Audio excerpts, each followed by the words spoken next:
Mwongeye kwirirwa rero turabasuhuje bakunze b'amakuru y'ukuri TV. Uyu ni wa mwanya dukomeza kubagezaho amakuru ari kuvugira hariya mu burasirazuba bwa Repubulika Iharanira Demokarasi ya Kongo. Uyu munsi rero habaye byinshi, duherukana ku munsi w'ejo tubabwira uburyo M23 yari yatanze amasaha 48 kugira ngo ingabo zose za FARDC zibe zavuye mu kariya gace, ariko siko byaje kugenda kuko kuri uyu munsi imirwano yazindutse yeruye yubutse kabisa. Imirwano ari myinshi hagati ya FARDC ndetse n'ingabo za M23. Kubw'iyo mirwano rero hatumye habaho impunzi nyinshi cyane ziri kwambukira ku mupaka wa Rubavu, ndetse biragaragara ko abenshi ari n'abasirikare ba FARDC batangiye kwaka ubuhungiro hano mu gihugu cy'u Rwanda. Si ibyo gusa rero, nk'uko bigaragara ku makuru ari gutambuka hirya no hino, biragaragara ko impunzi zimaze kugera ku mupaka w'u Rwanda hariya mu karere ka Rubavu zigera ku 2,500, ndetse n'abandi barengaho kuko bakomeje kuza isegonda ku rindi. Impunzi z'abanyekongo rero ziganjemo abana n'abagore ndetse n'abagabo baringaniye, ndetse muri abo ngabo harimo n'abayobozi bamwe muri UNESCO, aribo bamwe barajwe kuri stade i Kigali. Kubw'iyo ntambara rero nibwo turi kubona ko ibisasu byinshi biri gusatira umupaka wa Rubavu bigwa mu gihugu cy'u Rwanda, aho nka bimwe byaguye mu gihugu cy'u Rwanda byahitanye abantu 5, ndetse abandi 35 bakaba bakomeretse, bakaba bajyanywe mu bitaro.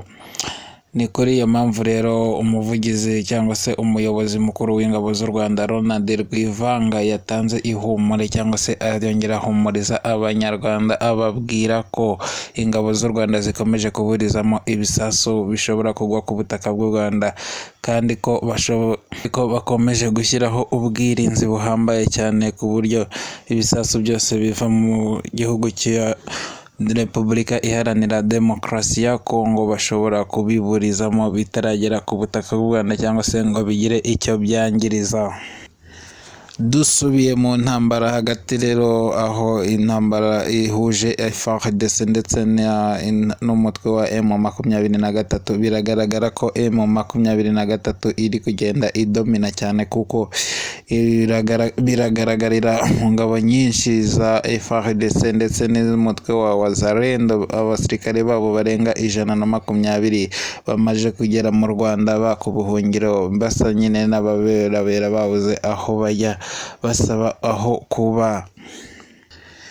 Iyi mirwano rero yongeye kubura umutwe, cyangwa se yongeye gukaza umurego nyuma y'uko perezida w'igihugu cy'Ubufaransa Emmanuel Macron ndetse na Afurika yunze ubumwe bagiranye inama yo kwiga ku kibazo kiri mu burasirazuba bwa Kongo, bigaragaza ko bashaka ko ibi bihugu cyangwa se u Rwanda ndetse M23 ndetse n'igihugu cya Kongo bajya hamwe bakajya inama, bagakorana inama, ariko abenshi ntagaruka bari kubyumva, bari kubibaza impamvu imishyikirano yazamo igihugu cy'u Rwanda kandi imirwano yoyo iri hagati ya M23 ndetse n'igihugu cya Repubulika Iharanira Demokarasi ya Kongo. Bagakomeza bavuga ko u Rwanda rwo ntacyo rwaba rugiye kumara muri iyo mishyikirano kuko nta ruhare ruyifitemo.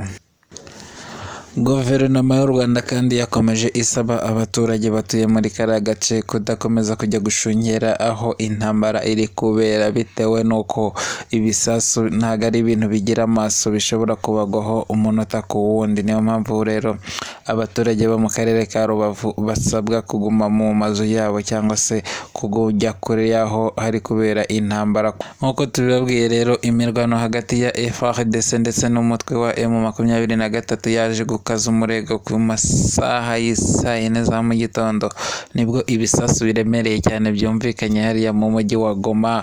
Ubu ngubu rero umujyi wa Goma ukaba uri kurwanirwamo n'imitwe yombi, bashaka kumenya niba uratsindira uyu mujyi cyangwa se urawegukana, cyangwa urakontorora uyu mujyi. Nuko rero ariko hagomeje kugaragara n'ibisasu byinshi bishaka kuza kugwa muri iki gihugu cy'u Rwanda, kugwa ku butaka bw'u Rwanda, nubwo igisirikare cy'u Rwanda cyakomeje kunetraliza ibyo bisasu ntibigere ku butaka bw'u Rwanda. Ari nayo mpamvu rero abaturage bakomeje kugirira icyizere igisirikare cy'u Rwanda cyakomeje kubaba hafi, ibyo bisasu bikabizimiriza mu kirere bitaragera ku butaka bw'u Rwanda. Biragaragara ko kandi FARDC ibyo bisasu yabyoherezaga mu Rwanda ku bushake, kuko ni ibisasu byazaga bitagaragara neza ko ari byaba bicitse umuntu, ari byo bateganyije ko kurasa mu Rwanda. Igihugu cya Kenya rero nacyo cyagize icyo kivuga kuri iyi ntambara ikomeje gushyamirana hagati ya FARDC ndetse na M23. Yavuze ko perezida wa Kenya William Ruto yagaragaje ko kuri uyu wa gatatu w'iki cyumweru azahuriza hamwe umuperezida w'u Rwanda Kagame Paul, perezida wa Repubulika Iharanira Demokarasi ya Kongo ariwe Antoine Felix Tshisekedi Tshilombo. Akaba ariho rero wewe yatekereje ko haba hari ibisubizo by'iyi ntambara. Ubwo rero kuri uyu wa gatatu w'iki cyumweru turimo nibwo perezida William Ruto azahuriza hamwe perezida Kagame ndetse na perezida Tshilombo kugira ngo barebe ibisubizo byagaragazwa hagati ya M23 ndetse n'ingabo za Congo FARDC.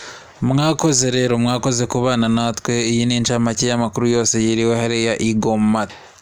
Tuzajya tuyabagezaho isaha ku yindi, umunota ku wundi. Turabashimiye cyane, twizera ko mwakoze subscribe kugira ngo dukomeze kubana hano ku makuru y'ukuri TV.